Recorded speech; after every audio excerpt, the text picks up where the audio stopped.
반갑습니다. 또 새 하루가 밝았습니다.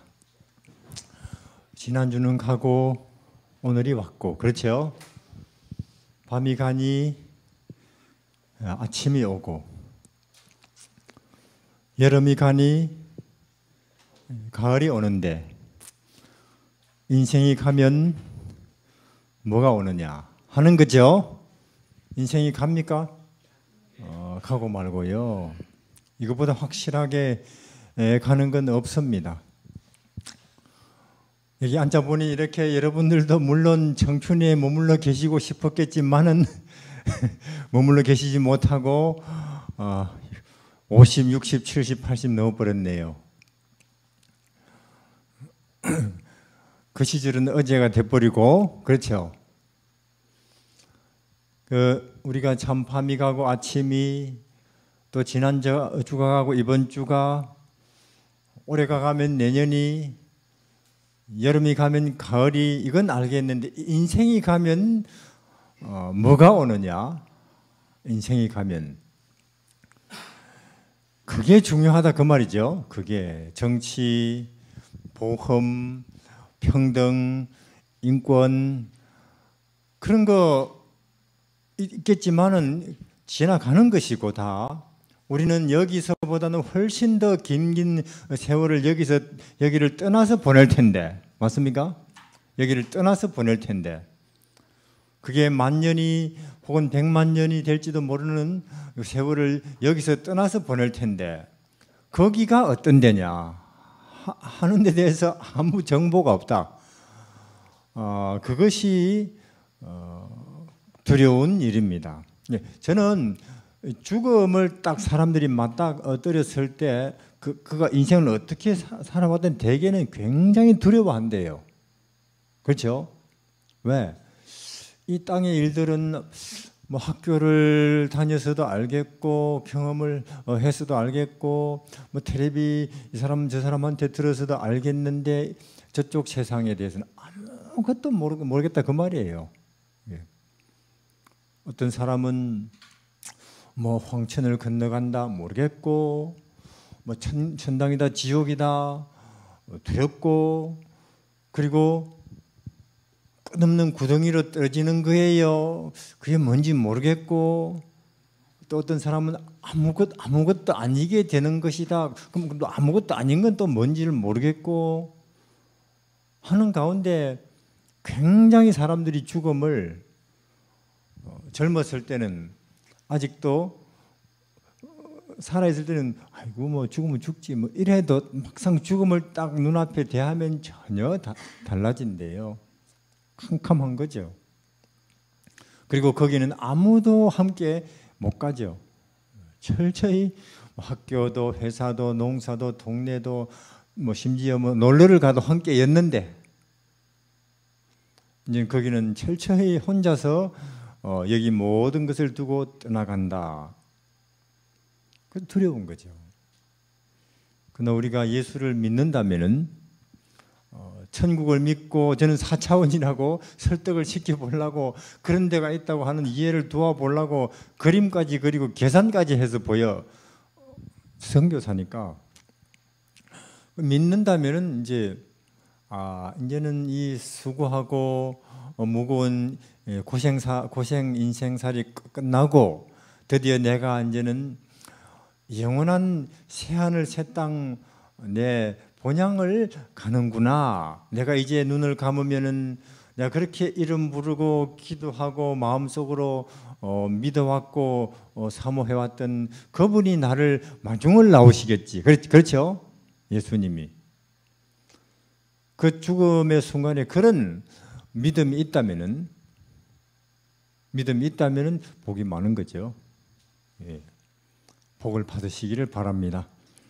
예. 그러면 우리에게 그런 믿음이 어떻게 갑자기 믿습니다 한다고 믿어지느냐? 아니죠. 저희 외삼촌이 일제시대에 대구 사범을 나오고, 그 당시에 그런 거는 한 면에 한 명도 잘 없었다네요. 그래서 근데 독립운동을 한다고 했는데 그분은 좌파적으로 했어요. 좌익적으로. 그래가지고는 늘 감시 대상이 됐죠. 우리나라에. 숨고 도망다니고 전향을 안 하는 거예요. 그러니까 평생을 어둠 가운데서, 그늘에서, 그리고 자기가 제일 똑똑하고. 그래서 제가 이제 부산에 있을 때 제가 좀 모시고 있었거든요. 그때 부산에서 학교를 다녔으니까. 예수님을 믿고 제가 침례를 받으니까 저보고 저를 제일 한심하게 보시는 분이 외삼촌. 사내 자식이 인생을, 운명을 자기가 개척하고 책임져야지 뭘 의지를 해. 그러더라고요. 그 젊은 자식이 돼가지고. 그러던 분이 간암에 걸렸어요. 간암에 걸리니까 좋다는 거는 다 구해서, 그 입이 짧은 분인데도 그 말린 박쥐를 그 영도 다리 밑에서 구해가지고 말린 박쥐가 간에 좋다니까 끓여 먹는 거예요. 사실 더 해롭죠. 그러다가 간성 혼수 상태가 오대요. 제가 직전에 이제 가서 이렇게 뵈니까 아주 두려움이, 공포가 가득한 모습으로 얼마 안 남았다는 걸 직감하셨는가 봐요. 네, 지금이라도 믿어도 되겠나 그러더라고요. 되지요, 그랬죠. 근데 아주 곤혹스럽게 저보고 하는 말이, 믿고 싶은데 안 믿어진다.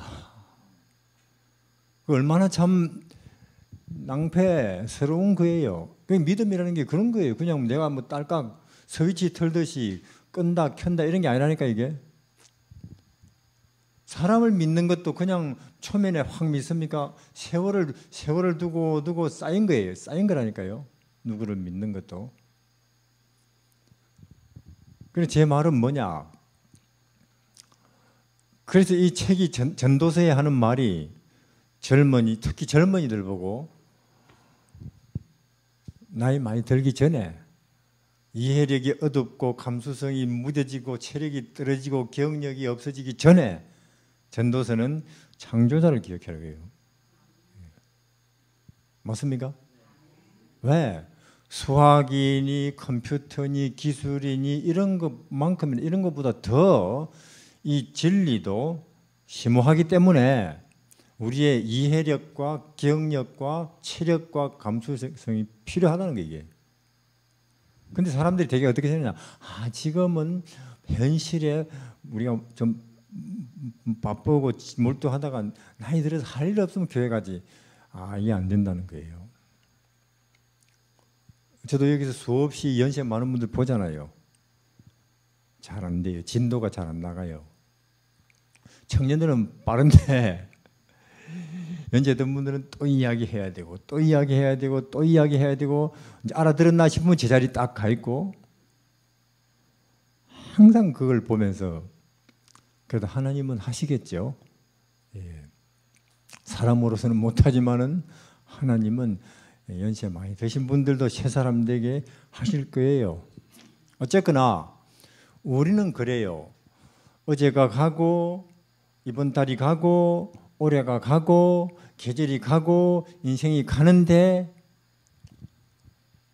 어제가 가면 내일이, 밤이 가면 아침이, 여름이 가면 가을이 온다는 건 알겠는데 인생이 가면 뭐가 오느냐? 그것에 대해서는 우리 당연히 새하늘 새 땅이 오지, 오늘이 가면 내일이 오는 것처럼 당연히 천국이 오지, 그게 잠꼬대라도 대답이 나올 정도 된 사람은 복이 많다 그 말이에요. 제 말은. 그럼 그게 어떻게 되느냐? 과정이 있는데, 자, 출애굽기 25장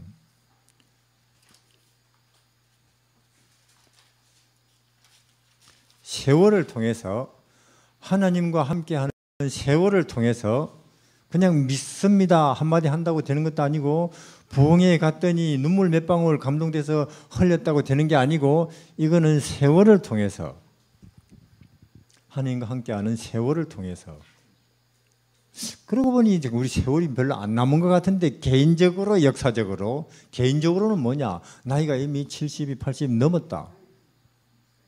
나이 7, 80이 안 넘어도 암이다. 역사적으로는 예언을 보면은 젊던 아이든 모두에게 이 세상은 끝이 온다고 말하고 있어요. 역사적으로. 예수님과 친분 쌓아 놓는 것이 최고로 중요할 거예요. 출애굽기 25장 8절에 내가 그들 중에 그할 성소를 그들을 시켜 나를 위하여 짓되. 자, 인간이 죄를 지어서 죄에 빠져서 하나님 아버지와 함께 있을 수 없죠. 왜냐하면 하나님 아버지는 죄는 소멸하는 불이시기 때문에. 그래서 하나님과 인간이 분리됐죠. 근데 우리는 태연하게 분리된 채로도 잘 살고 있지만은 우리와 함께 못 있는 세월 하루가 하나님한테는 1000년 같죠. 그래서 그분이 견디다 못해서 안 되겠다. 죄인이 하나님과 함께 못 있는데 하나님과 함께 있어도 되는 특수한 장소를 만들자. 그게 뭐냐? 성소. 그렇죠? 내가 그들 중에 그할 성소를 그들을 위해 짓대가 아니고 누구를 위해 짓대라고 그래 있어요. 여기 보니까 하나님이 더 답답한 사람이 뭐 팝니까? 우물 파니까. 우리가 죄인인 게 뭐냐? 우리는 하나님을 멀리 떠나서도 태연하게 잘 살고 있다니까요. 노래방 다니면서 관광 다니면서 좋아하면서 죄인이에요. 그러나 우리 하나님은 그렇지가 못해요. 우리와 함께 못 있는 세월이 견딜 수가 없죠. 그래서 그들과 함께 있어도 별일 없는 특수한 장소를 나를 위해서 만드는데 그게 뭐냐? 성소예요. 이 성소 구조는 출애굽기에 쫙 자세히 나와요. 어떻게 천막을 짜고 어떻게 기구들을 만들고 어떻게 해놓고 자세히 나와요. 왜? 그러면 이 안에서는 죄인과 하나님이 함께 있어도 되느냐? 들어가 보면은 이렇게 번제단이 있죠. 예수님의 십자가를 뜻하고 큰 물통이 있죠. 드디어 예수 믿는 사람들이 받는 침례를 뜻하고 드디어 방 2칸이 있는데 첫 번째 칸은 성소라고 하는데 북쪽에는 떡상이 떡 12개가 놓여 있고 더 안쪽에는 향단이 끊임없이 향불이 피어오르고 있고 아래쪽에는 7 촛대가 안을 밝히고 있고 제일 안쪽에는 십계명이 들어있는 법궤가 있고 만나가 있고 아론의 쌍난 지팡이. 예수님 믿는 사람 침례, 예수님의 말씀, 예수님께 드리는 기도, 그리고 세상의 어두운 세상에 예수 빛을 알리는 전도, 이웃 사랑, 하나님 사랑과 이웃 사랑, 예수님의 마음이고 예수님의 능력이에요. 이 안은 누구 안이라는 거예요? 예수 그리스도 안이다. 그래서 예수님 안에서는 하나님과 죄인이 함께 있어도 별일 없다. 그래서 그분의 다른 이름이 하나 있는데 뭐냐? 임마누엘이다. 임마누엘이 무슨 뜻이라고요? 하나님이 우리와 함께 하시다. 이 밖에서 하나님과 함께 하면은 죽어버려요. 이해하시겠죠? 불이 물속에 가면 꺼져버리듯이. 자, 근데 우리가 그럼 이 밖에 있는 사람들은 구원 없나? 예수 모르고 안 믿으니까 방법이 있다 그랬죠. 양심입니까? 양심 또한 성령의 음성인데 이 양심의 음성을 따라서 충실히 살았다면 하나님의 음성을 순종한 것이 되고 따라서 구원. 그랬죠? 근데 드디어 이 안으로 들어오면은 이 처음 맞닥뜨리는 것이 드디어 이제 예수님하고 인연을 맺기를 시작하는 거죠. 들어오는 거죠. 교회로. 처음 마주하는 것이 십자가 번제단입니다. 여기 들어오면 어떻게 되느냐면 전혀 다른 두 가지 새 인식을 얻게 됩니다. 뭐냐? 여기 있을 때는 그래도 나는 건전한 시민이지 양심적으로 사는 사람이지 그렇게 살았죠. 그런데 여기 딱 들어와서는 뭘 아느냐? 나는 죽을 수밖에 없는 죄인이구나. 내 죄 때문에 하나님의 아들이 저렇게 비참하게 심장이 터져서 죽었구나. 그걸 깨닫게 된다는 거예요. 나는 죽음 마땅한 누구라고요? 죄인.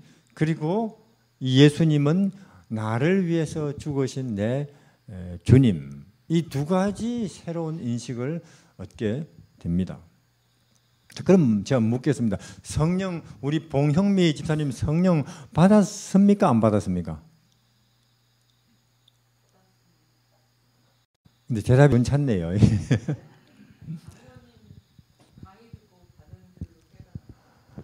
그게 우리 재림 교인들의 문제점이에요. 받았다 하자니 내가 과분한 것 같고, 안 받았다 하자니 모자란 것 같고, 일반 일요일 교인들이 성령 받아서 안 받아서 물을 때는 방언하여 못하여 그 뜻이죠. 제가 지금 이거 가지고 설명하고자 하는 것은 성령에 관한 것입니다. 이해하시겠죠? 2000년 전에 유대인들이 누구를 몰랐어요? 하나님의 아들을 몰랐어요. 메시아를. 그래서 몰라 놓으니까 메시아가 그들에게 왔을 때 메시아를 환영했어요? 거절, 멸시, 죽였어요? 죽였어요. 누구를 몰라서? 성령, 예수님은 이 땅에 어떻게 태어나서 뭘 하니? 그거 메시아에 대해서 몰라 놓으니까 죽인 거예요. 그럼 예수님을 몰랐다는 것은 뭘 몰랐다는 거예요? 성경을 몰랐다는 거예요. 왜? 그분은 성경에 기록된 그 장소에 오셨어요. 베들레헴. 그 방법으로 오셨습니까? 처녀에게서. 그 때에 오셨습니까? 다니엘서 9장 계산하면 때도 나와요. 와서 뭐 할 것이다 자세하게 나오는데 또 그대로 하는데도 몰랐다. 그 말은 그들이 아무리 이거 맨날 설교해도 그들이 이거 몰랐다 그 말이에요. 그래서 예수님을 그들을 구원하러 오신 분을 오히려 죽였다니까요. 마찬가지로 예수님이 하늘로 가시고 나서 이 시대는 무엇이 누가 활동하던 시대입니까? 성령 하나님이 활동하는 시대인데 이 시대 교회도 성령 하나님이 뭐 어떤 분이며 뭐 하시는 분인지를 잘 모른다면 이 책 가지고 누구를 모독할 수 있어요? 교회가 성령을 멸시할 수 있고 오히려 성령을 거절할 수 있다니까요. 이 책을 모르면. 그래서 그냥 이상한 방언이나 나오고 무슨 이상한 음성이나 들으면 성령 받았나 그러고 있다니까요. 악령 받아놓고는. 그러니까 이 책을 통해서 오늘 성령께서는 뭘 하시는 분인지를 알아가자 그 말이에요. 자, 그래서 보십시다. 여기에 고린도전서 10장에 고린도전서 12장 3절에 고린도전서 12장 3절에 그러므로 내가 너희에게 말하노니 하나님의 영으로 아니하고는 누구든지 예수를 저주할 자라 않고 성령으로 아니하고는 누구든지 예수를 주시라 할 수가 없느니라. 자, 여기서 말하는 것은 이 새 인식, 내 죄인인 거, 예수님은 내 구원자인 거, 이 새 인식은 내가 똑똑해서 아는 거 아니고 누가 임해야만 아는 거라고요? 성령께서. 그러니까 내가 예수님을 주님이라고 부른다면은 내가 죄인인 거 인정한다면은 내 마음에 누가 임해 계신다고요? 성령께서. 그러니까 우리가 예수님을 주님이라고 부른다면은 내 죄인인 거 인정한다면은 담대하게 주장하시라니까요. 내 마음에 성령 임해 계신다고. 이게 똑똑한 사람이 하는 거라면은 서울대 학생들이 먼저 알아야지 그들이 그거 압니까? 모른다고 이거는. 인간의 지식으로 아는 거 아니죠. 이게 우리는 성령께서 내 마음에 임하셔서 내 죄인인 거 인정합니다. 그리고 예수님은 내 죄를 위해서 십자가에 죽으신 내 주인입니다. 그렇게 말할 수 있죠. 전혀 여기서는 여기에서의 성령의 기능하고 이 성령은 전혀 다르죠. 같은 성령이지만은 같은 학교지만은 국민학교 수학하고 고등학교 수학이 틀리듯이 그렇죠. 같은 수학인데 내용이 틀리다니까요. 자, 여기는 보편적으로 일하십니다. 여기는 표적을 예수님이라는 이름으로 일하셔요. 여기서부터는. 그래서 드디어 내 옛날 죄된 예수님 모르는 그 나는 인생 청산하고 죽고 내 이제 하나님의 아들과 딸로 새 인생 시작합니다 하고 사람들과 천사들과 하나님 앞에 공식적으로 선포하는 의식이 뭐예요? 침례입니다. 침례. 이해하시겠죠? 중요합니다. 믿는다면, 영생을 믿는다면, 예수님이 내 구주라고 믿는다면 무엇 받아라고 그 믿음을 어떻게 표현하라고요? 침례. 침례 안 받는다, 안 믿는다 그 말이에요. 하나님 보시기에는. 이해하시겠죠? 네, 다시 말해서 침례 안 받는 사람은 하나님이 보시기에 안 믿는 사람으로 그냥 찍힌다 그 말이에요. 그걸 공식적으로 표현하기를 거부하니까 하나님과 사람들 앞에. 자, 처녀 총각 둘이가 결혼도 안 했는데 자꾸 한 방에 같이 있다. 이상해요? 안 이상해요? 이상해요. 그래서 부모, 친척, 친구 모아놓고는 우리 이제는 결혼해서 부부 됩니다. 그러니까 우리가 앞으로 한 방에 같이 있어도 이상하게 보지 마세요. 공식적으로 하는 게 뭐예요? 결혼이에요. 그 다음부터는 같이 안 있으려고 하면 이상한 거예요. 그렇죠? 같이 안 일한다. 그럼 우리가 옛날에 결혼식 할 때 우리 앞에서 밥벌이가 되도록 같이 있는다고 했지 않냐? 그렇게 말해줘야 돼요. 가서. 결혼식이라는 게 봉투 하나 건네주고 밥 한 그릇 얻어 먹으려고 하는 거 아니라니까 그게. 참말로 그 두 사람이 약속한 대로 끝까지 가나 안 가나 그걸 지켜보고 감시해야 될 의무가 있다니까요. 그걸 잘 안 해요 요새. 그러니까 많이 갈라서죠. 어떤 사람이 죽어버렸다. 이 사람이 죽고 세상에 없으니까 뭐 식사도 초대하지 말고 앞으로 전화도 하지 마세요. 공식적으로 하는 게 뭐예요? 장례식이죠. 마찬가지로 내 죄인인 거 인정한다. 예수님이 내 죄 때문에 죽으신 내 구주라는 거 인정한다. 그러면 뭐 받으라는 거예요? 침례. 뭐 그까짓 거 형식적인 거 하나 안 하나 마음이 중요하지 아니라니까 그게. 결혼식보다 더 중요한 게 침례라니까요. 그러니까 이 중요한 곳에 뭐가 들어있어요? 큰 물통 딱 들어있다니까요. 이 침례도 세례처럼 뿌리는 거 아닙니다. 그거는 이상하게 가톨릭을 통해서 들어왔어요. 물에 들어가는 거예요. 물에. 왜? 예수께서 침례를 받으 세례를 물에서 올라오실세 그리 돼 있죠. 마태복음 3장에는. 세례를 받으시고 물에서 올라오셨다 그 말은 물에 들어갔다는 겁니까? 그러니까 뿌리는 거 받은 거 아니라 그 말이에요. 물에 완전히 잠기는 거. 중요합니다. 이거 아주 중요해요. 제가 중국에 있을 때 우리 둘 기차를 타요. 한번 웨이팡에서 기차표를 샀는데 40분 남았습니다. 아직. 앉아 기다리다가 자버렸어요. 1시간 정도 잤는지 기차 벌써 떠나가 버렸습니다. 그때 제가 분명히 안 건 뭐냐. 아하, 표 산다고 다 되는 거 아니구나. 표 사도 오기를 기다렸다가 타야 목적지로 가는구나. 또 하나 있습니다. 아무리 내가 기차 오기를 기다렸다 할지라도 기차 왔다 할지라도 표 없으면 탈 수 있어요 없어요? 그러니까 제 말은 뭐냐? 침례가 전부는 아니라 할지라도 침례 없이는 안 된다 그 말이에요. 이해하시겠죠? 잘하지만은 그러니까 여기 제 말은 침례 안 받으신 분이 있다면은 열일 제껴놓고 침례 기회가 오면 침례 받으시라 그 말이에요. 제 말은 하늘 가는 표부터 사 놓으시라 그 말이에요. 표부터. 자, 그래서 이렇게 해서 새롭게 하나님의 아버지와 아들로 시작하는 새 생명은 침례로 시작하는데, 자, 침례는 신앙의 완성이에요? 시작이에요? 시작이에요, 이거는.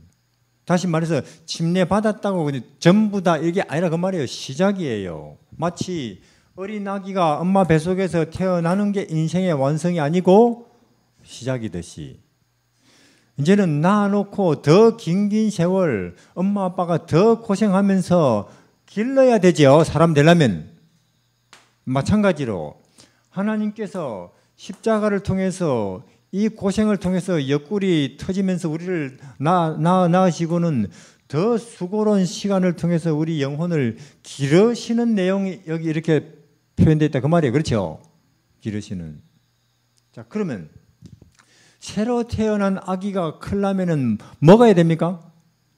절대적으로 먹어야 되듯이 새로 태어난 영적 생명도 크려면은 먹어야 되죠. 영적 음식을 뭐예요? 성경이에요. 이게 우리 양식이라 그 말이에요. 이게 이 성경을 꼬박꼬박 목사님이 말씀하신 대로 30분이든지 10분이든지 매일매일 읽어야 믿음이, 평화가, 희망이, 관용이 자란다니까요. 이게 자란다니까요. 안 읽으면은 아무리 해도 안 자랍니다. 자, 안 먹는데 어떻게 커요? 안 먹는데 사람 몸이. 자, 어떤 사람이 요새 왜 내 이렇게 피곤하고 힘이 없는지 모르겠다. 그래? 병원에 가봤나? 의사가 별일 아픈 데는 없다 하더라. 그런가? 밥은 잘 먹나? 사흘 굶었지 뭐. 사흘 굶었는데 무슨 힘이 있어요? 사흘 굶었는데. 이 시대의 기독교인들이 성경을 안 읽는데 무슨 힘이 있고 인내심이 있고 관용이 있고 평화가 있겠어요. 그냥 성경 끼고 교회 가서는 일요일이든 토요일 교회 가서 한번 듣고는 뭔지 오약이 않도록 덮어 놓는데, 자, 일주일에 밥 한 번 먹고 지게질 삽질 합니까? 목숨 간당간당 붙어 있겠죠. 마찬가지로 일주일에 한 번 앞에서 설교하는 거 듣고도 어떤 일도 그 설교도 엉터리일 수도 있어요. 그런 거 듣고는 내 마음의 믿음이 자란다. 있을 수가 없습니다. 그래서 수십 년 다녔는데도 안 자라는 사람들 많아요. 제가 미국 가니까 목사님들이 저보고 그래요. 설교하기 겁나요. 왜요? 이쪽으로 설교하면 저쪽이 화를 내고 저쪽으로 설교하면 이쪽이 화를 내고. 교인들이. 그러니까 수십 년을 다녀도 안 자라는 의사는 됐고 박사는 됐고 변호사는 됐고 돈은 벌었고 한데 재산만 불어났지 경험만 불어났지 이 세상에서 이 세상 것만 아는 지식이 불어났지 뭐는 하나도 안 늘어났다고요? 하늘나라 새하늘 새 땅 진리에 대해서는 안 자라났다 그 말이에요. 왜? 안 읽었으니까. 양식을 천만 소리를 해도 먹어야 됩니다. 이게 천만 소리를 해도. 근데 옛날에 많이 읽었어요. 그런 거 소용없다니까요. 왜? 일용할 양식이에요. 일용할 양식. 이게 내 지난주에 뭐 잔뜩 먹었으니까 이번 주 다음 주까지 안 먹어도 됩니다. 그럼 어떻게 돼요? 배탈 나지요. 배탈. 그러니까 내 옛날에 많이 읽었어요. 아무 소용없어요. 이게 몸의 음식이 그렇듯이 아무리 읽기 싫어도 꼬박꼬박 무조건 하루에 10분이라도 읽어야 됩니다. 내 마음이 믿음이 자라기 위해서는. 그렇게 안 되면 아무것도 안 돼요. 그래서 자, 근데 마귀가 옛날에는 그래요. 핍박을 해요. 핍박. 교회 가지 마. 성경 읽지 마. 우리도 한때 지금 양화진에 가면은 선교사 무덤이 500개 있습니다. 죽였다니까요.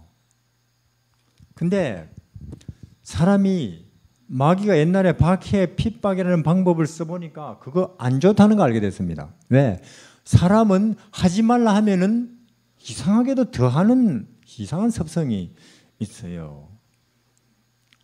우리 어릴 때 가을에 콩을 이제 타작을 해서 멍석에 이렇게 늘어놔요.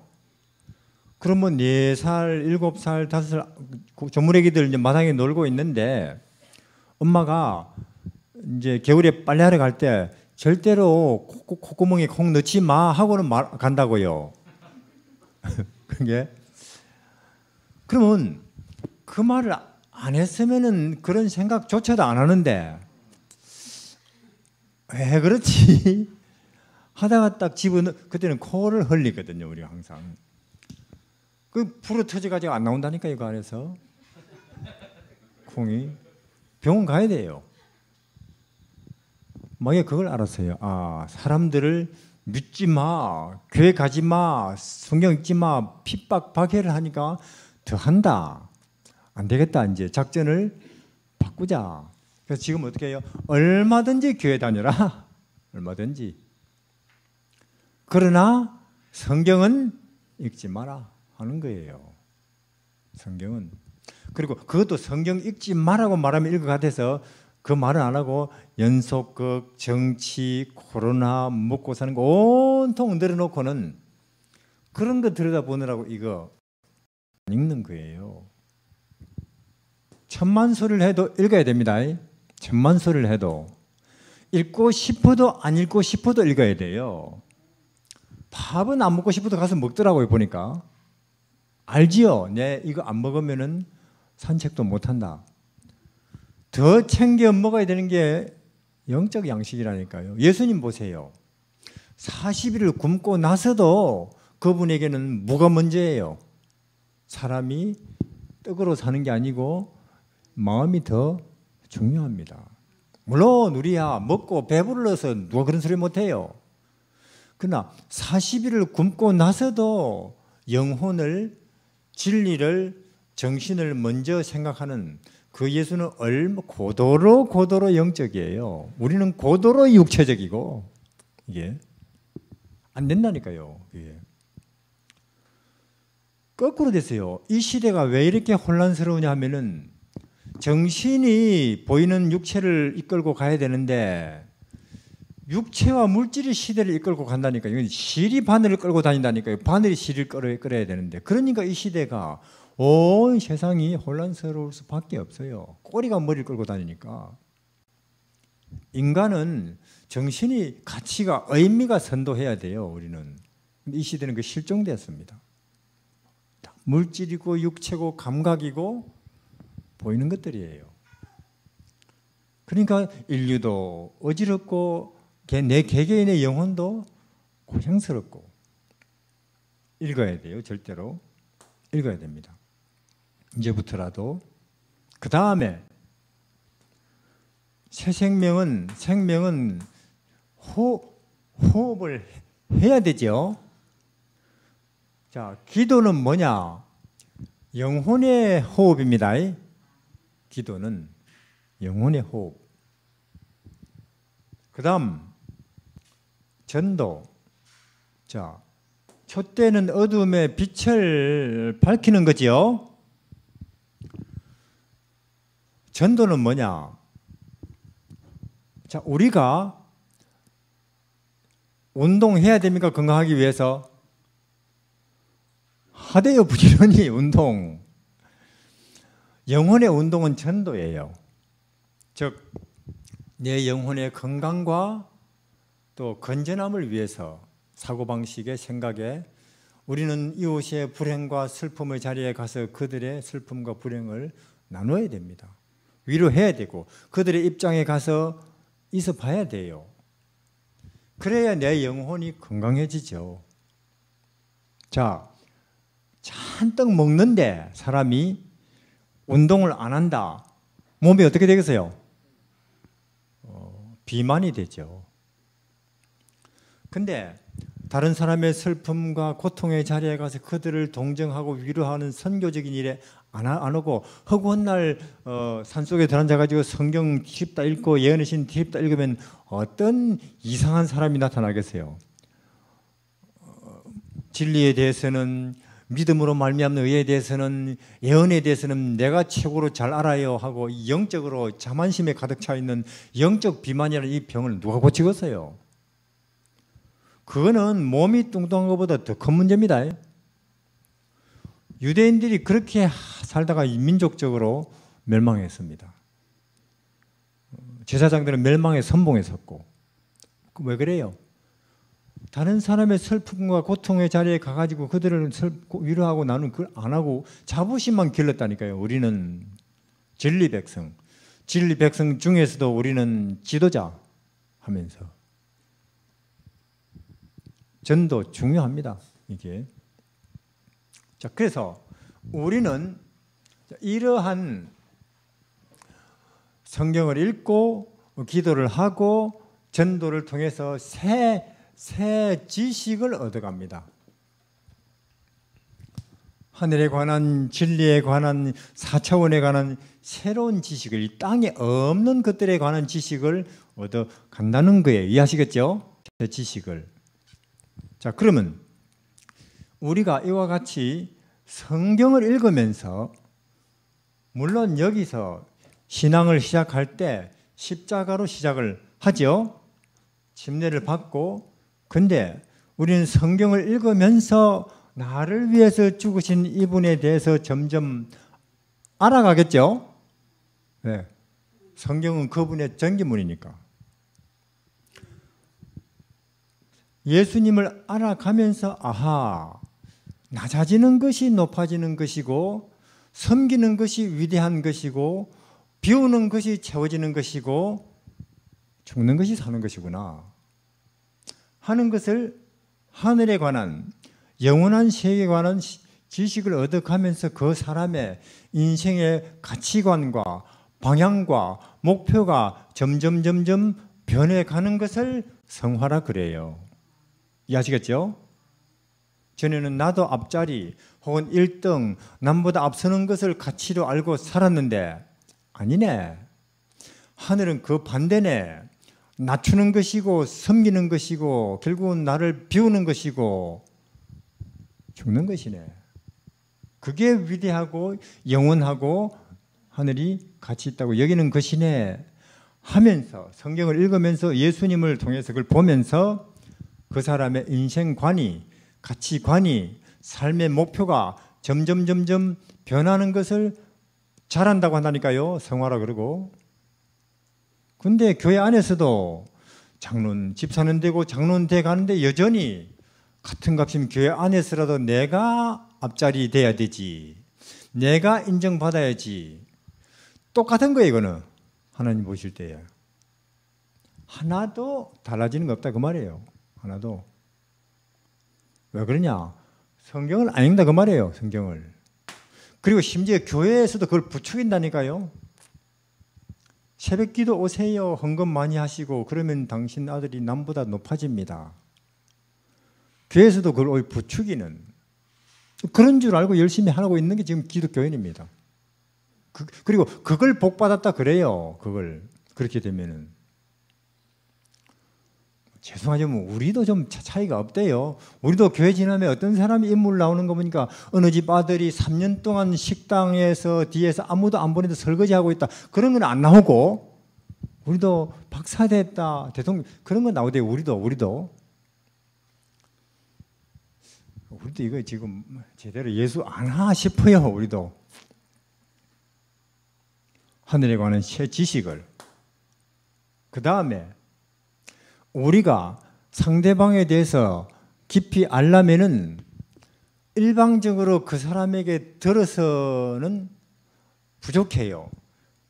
나도 할 말을 하고 대화를 해봐야 되죠. 기도는 하나님과 대화입니다. 읽어서 모르는 것들을 기도를 통해서 깊이 알게 됩니다. 예수님을. 근데 우리가 상대방에 대해서 가장 깊이 알려면은 함께 동업을 해봐야 돼요. 일을. 맞죠? 함께 일을 해보면 그 사람의 섭성을, 본성을 알아요. 전도는 뭐냐? 예수님과 동업하는 거죠. 예수님과. 전도는 함께 일을 해보면서 전도의 현장에서 하나님에 대해서 가장 깊이 알아요.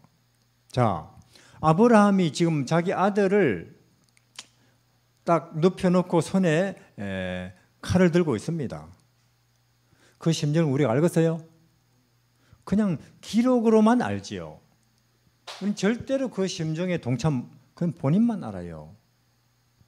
마찬가지로 아무리 성경 많이 읽고 아무리 기도 많이 해도 알 수 없는 영역이 있다니까요. 진리의 세계에는. 저도 중국에서 혹은 중동에서 수없이 도망다니고 쫓겨다니면서 예수님이 어느 순간이 되면은 슬며시 등장하시는지 좀 알아요. 정말로 위급할 때는 등장하시대요. 사자굴 앞에 혹은 골리앗. 제가 가만 한국 와보니까 부모님들이 우리 아들, 딸이 왜 이렇게 믿음이 안 자라고 교회 안 오려고 하는지 모르겠다 그래요. 제가 그랬어요. 좋은 수가 있습니다. 뭐요? 골리앗 앞에 한번 세워보십시오 그랬어요. 골리앗. 혹은 사자굴에. 왜?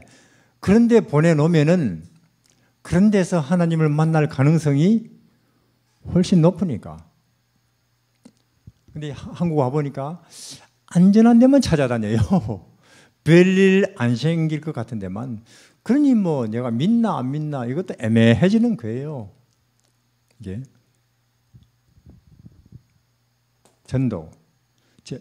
우리 이런 일을 통해서 새 지식을 얻어가는데, 하늘에 관한, 영원 세계에 관한 새 지식을 얻어가는데, 이 새 지식 또한 어떻게 얻어가느냐.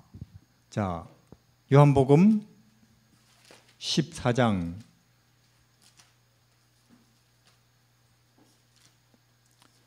요한복음 14장